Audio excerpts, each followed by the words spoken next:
Minhas irmãs, celebramos a solene vigília pascal, proclamamos a maior festa cristã, a Páscoa, maior que o Natal. A bem da verdade, o Natal e a Páscoa estão intimamente ligados. Cristo não poderia dar a vida para depois ressuscitar se antes não tivesse nascido. Nós contemplamos na leitura do livro do Êxodo a leitura que fala daquela primeira Páscoa, daquela primeira passagem do Senhor que libertou o povo, que também fez a sua passagem da escravidão para a liberdade. Aquela primeira Páscoa, narrada no livro do Êxodo, é uma prefiguração da Páscoa definitiva instaurada por Jesus Cristo, o novo Moisés. Na verdade, Moisés prefigurava Cristo, o Filho de Deus, porque Deus, na sua infinita sabedoria, Ele é um grande pedagogo que vai conduzindo a humanidade dentro de toda uma orientação para que essa humanidade compreenda a história da salvação. É interessante notar que nessa leitura do livro do Êxodo, ela afirma que eles, por causa da ordem de Deus, mesmo diante do mar e sendo perseguidos pelo faraó, eles recebem a ordem de se colocar em marcha. E eles se colocam em marcha, eles vão em frente. E o impossível, o inimaginável, aquilo que é o extraordinário de Deus acontece. O auxílio de Deus se faz presente na vida do povo. O socorro de Deus se faz presente. A providência de Deus acontece para aquele povo. E o mar é dividido ao meio, nos narra a leitura, e o povo passa a pé enxuto. O mar que abriu com Moisés nos lembra Cristo, que agora, com a sua paixão, morte e ressurreição, também no inimaginável, também na ação extraordinária de Deus, também como um auxílio, um socorro amoroso, uma providência de Deus, uma ação poderosa de Deus, maior do que abrir o mar vermelho. A cruz e a ressurreição abrem o céu para nós, abrem a vida eterna para nós, promessa de felicidade eterna, esperança e meta do cristão. Por isso a Páscoa deve ser celebrada, porque somos vitoriosos, mesmo com a perseguição do faraó, mesmo com a dificuldade do caminho, mesmo com as cruzes que temos que enfrentar, Cristo é vitorioso. Assuma essa vitória na sua vida, diante de todas as dificuldades, problemas, situações, fraquezas, angústias e sofrimentos que você possa enfrentar, creia. Coloque-se a caminho como aquele povo se colocou em marcha. Não pare, vá em frente. Aquele povo obedeceu, se colocou a caminho, não duvidou. E Deus salvou e resgatou aquele povo. Com Cristo também nos coloquemos a caminho, não duvidemos, porque Ele também nos salva, nos resgata, nos liberta, nos dá a possibilidade de uma vida nova. Obedecer a Cristo como aquele povo obedeceu a Moisés e a Deus Pai. Por isso, nos coloquemos a caminho num constante processo de conversão das nossas vidas. Nos deixemos conduzir, como aquele povo, pelo menos naquele primeiro momento, se deixou conduzir. Nos deixemos orientar, como aquele povo que naquele primeiro momento deixou-se orientar. A pergunta que poderíamos nos fazer já nesse primeiro momento de meditação da vigília pascal é: nós estamos de fato nos deixando orientar por Deus para que o extraordinário, para que o auxílio, para que o socorro, para que a providência, para que a ação de Deus opere em nós? Estamos nos deixando orientar? Ou será que acabamos nos deixando orientar não por Deus, mas pelo pensamento mundano, por essa cultura de morte, como nos diria São João Paulo II? Ou então, deixando Deus de lado, acabamos nos deixando orientar por nós mesmos, projetando em Deus as nossas vontades, projetando em Deus os nossos gostos, as nossas opiniões, nossos desejos, nossos caprichos. E aí a prática de fé e a vivência da fé toma uma roupagem de fé, de crença, mas na verdade eu não estou me deixando orientar por Deus. Eu estou vivendo as minhas projeções. Tomemos cuidado para não fazer da fé uma projeção pessoal nossa, dos nossos gostos. Porque quando eu faço isso, aí tem fofoca. Quando eu faço isso, tem intriga. Quando eu faço isso, falta o perdão. Quando eu faço isso, falta o diálogo. Quando eu faço isso, a gente se desentende. Quando eu faço isso, eu me torno intolerante. Quando eu faço isso, eu quero ser o destaque, eu quero aparecer. Quando eu faço isso, eu não quero ser humilde, eu estou sempre ali, cheio de mim. Por isso, a pergunta que faço nessa homilia é capital para mim e para você. Nós estamos nos deixando orientar por Deus, como aquele povo no primeiro momento? Porque depois aquele povo, no segundo momento, começou a reclamar, queria voltar para as cebolas do Egito. Nós ainda percebemos nesta leitura o povo que, vendo a ação de Deus, percebendo o extraordinário de Deus em suas vidas, temeu o Senhor, diz a leitura, e teve fé no Senhor, nos diz a leitura. Nós, que já temos posse da promessa de Deus, nós que contemplamos Cristo crucificado e ressuscitado, que sabemos que Deus realizou o impossível, o inimaginável, o extraordinário, nós tememos o Senhor. Nós que vemos a graça de Deus concretamente já realizada, temos fé no Senhor? Então, o que significa, Frei, temer o Senhor? Ter medo? Não, temor não é medo. Temor é respeito por Deus e pelas coisas de Deus. Temor é cuidado com as coisas de Deus. Temor é zelo por aquilo que pertence a Deus. O templo sagrado, as coisas consagradas a Deus. É por isso que não se deve vir para a missa de camiseta, de bermuda, de boné,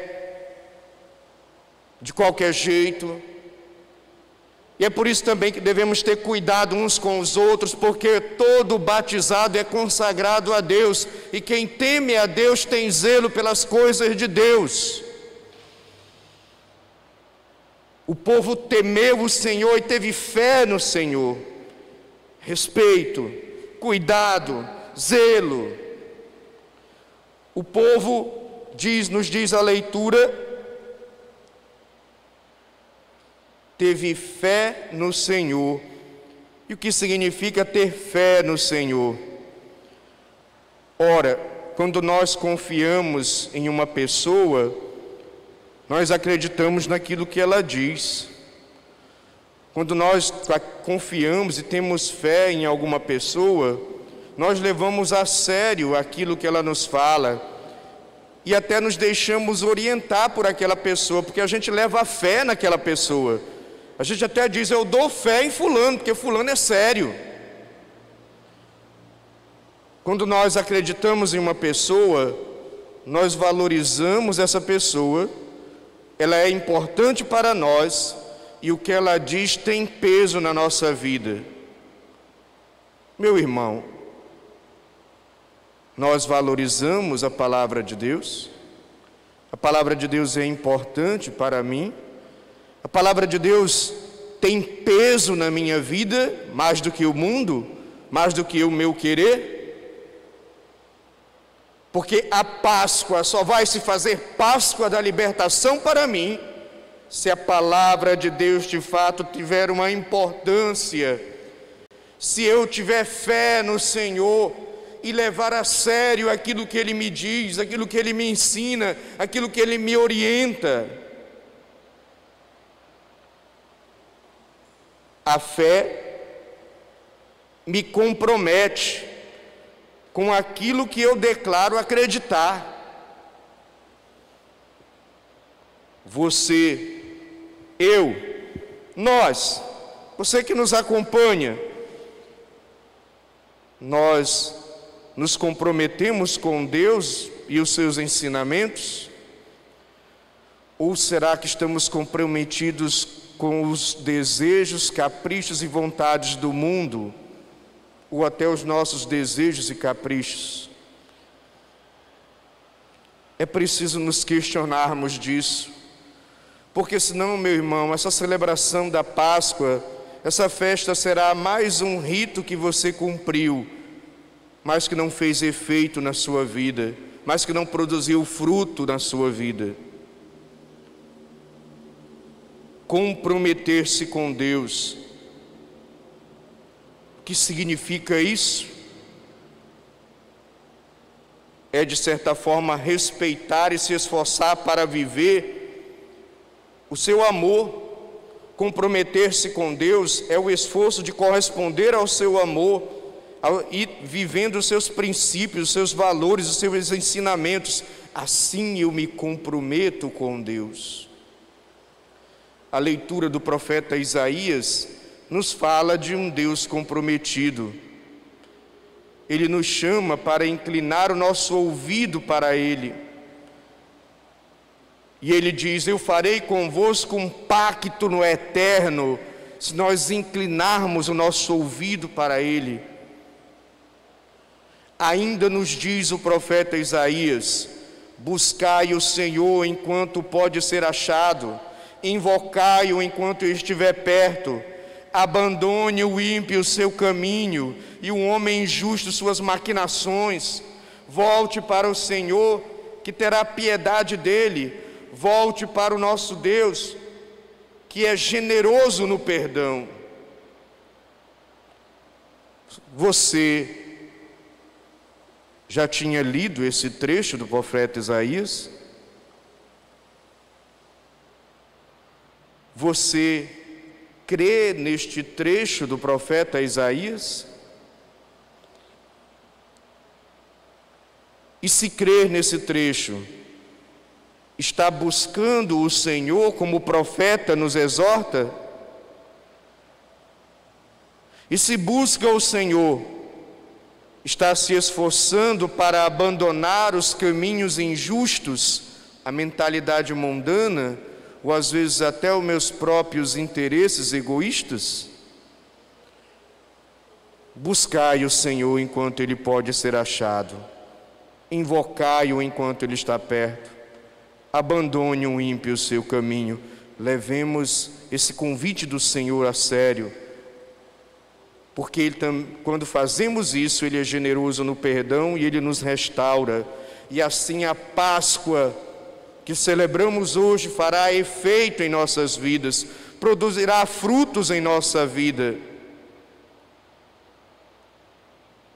Ou será, meu irmão, minha irmã, que a nossa fé é aquela fé superficial, de muita gente que diz assim: eu acredito em Deus, eu tenho fé em Deus. Frei, eu era coroinha quando eu na igreja. Muita gente chega para falar isso para mim. Mas na hora que a gente começa a aprofundar, eu acredito em Deus, mas não me fale de perdão. Eu estou mal com aquela pessoa e não quero perdoar. Eu acredito em Deus, mas não me fale de diálogo. Eu não quero dialogar. Não quero ceder. Não quero ouvir nada. Eu acredito em Deus, mas não me fale de mudança. Eu não quero mudar não. Eu vou ficar do mesmo jeito que eu estou. Não me vem falar com esse negócio de mudança que eu não aceito. Eu acredito em Deus, mas não me fale em rezar. Esse negócio de reza não é comigo. Reza você lá por mim. Não me fale em Deus, mas, aliás, eu acredito em Deus, mas eu não me confesso. Porque o padre também é pecador, me confesso lá no meu quarto, trancado.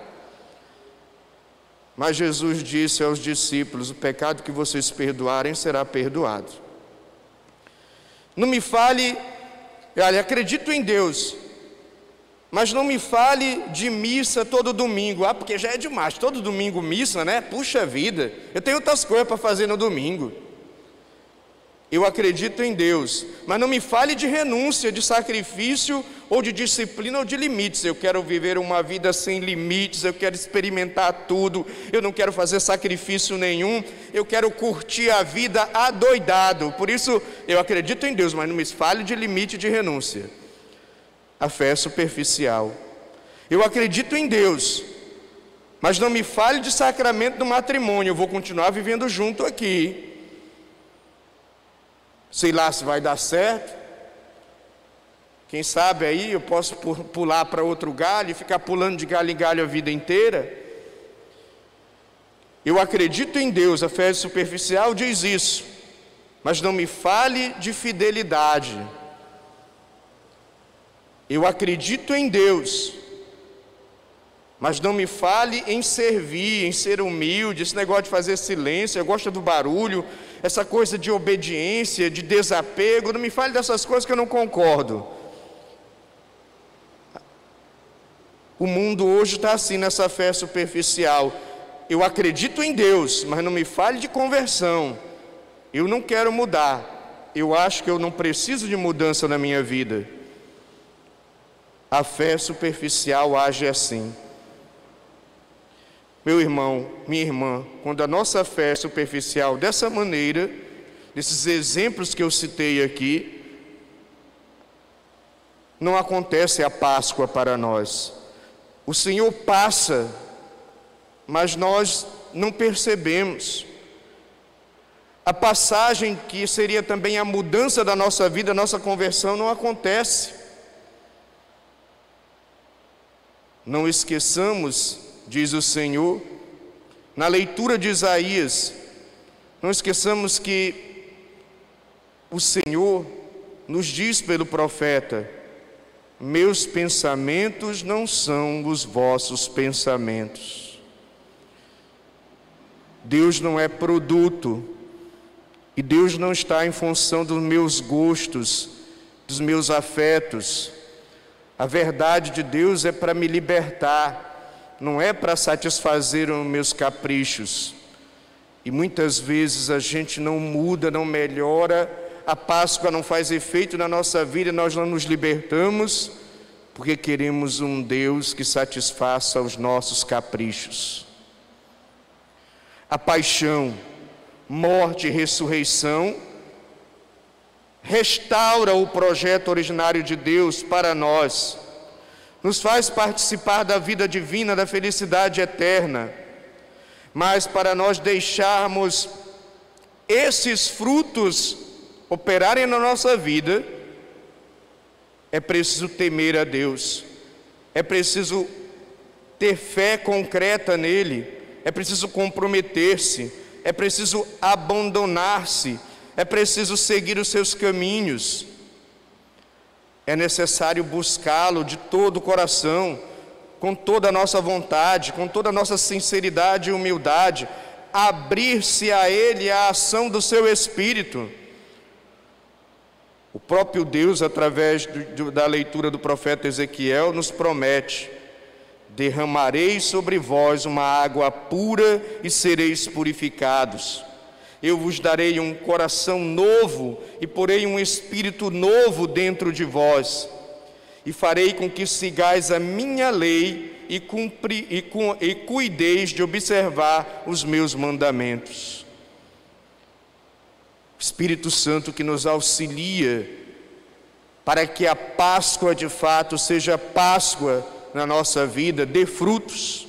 São Paulo, na carta aos Romanos que acabamos de ouvir, também nos diz: pelo batismo na sua morte fomos sepultados com ele, para que como Cristo ressuscitou, assim também nós levemos uma vida nova. Como Cristo ressuscitou, assim também nós levemos uma vida nova. A vida nova de Cristo está a seu dispor, mas é preciso acolhê-la na ação amorosa do Espírito Santo. Crucificar o velho homem, a velha mulher, como nos diz São Paulo, fazer renúncias, rupturas, lutar, ter disciplina, limites, esvaziar-se, desapegar-se, viver um processo de conversão por amor na ação do Espírito Santo, que é nosso paráclito, advogado, que nos auxilia, que nos dá força de fazer tudo isso para que a Páscoa de Cristo Jesus dê frutos em nós. Nos diz São Paulo: aquele que morreu está livre do pecado. É preciso que nós morramos para nós mesmos. É preciso que façamos violência, como diz: o reino dos céus é conquistado pelos violentos. Ou seja, superar a mim mesmo, morrer para as minhas vontades, morrer para o abuso da liberdade que Deus me deu, para aprender a fazer a vontade de Deus. Meu irmão, minha irmã, se a Páscoa para você é apenas um rito, não vai produzir frutos. Se a Páscoa para você é apenas um preceito, uma obrigação, uma tradição, não vai produzir frutos. Se a Páscoa para você é um feriadão, é uma folga, não vai produzir frutos. Se a Páscoa para você é ovos de Páscoa e coelhinho da Páscoa, não vai produzir frutos. Se a Páscoa para você é apenas um evento religioso, não vai produzir frutos. Se a Páscoa para você é apenas uma teoria ou um conceito, não vai produzir fruto. Ela nunca surtirá o efeito e produzirá os frutos de vida eterna. Se a Páscoa para você não for um encontro pessoal com Jesus Cristo, aquele que te ama, aquele que deu a vida por você, aquele que é o nosso Deus e o nosso tudo, e que na ação do seu Espírito quer nos dar uma vida nova. A todos uma feliz Páscoa, e que essa Páscoa, vivida por nós hoje, atualizada por nós hoje, seja um constante derramamento do Espírito Santo, para que nós levemos uma vida nova em Cristo. Louvado seja nosso Senhor Jesus Cristo.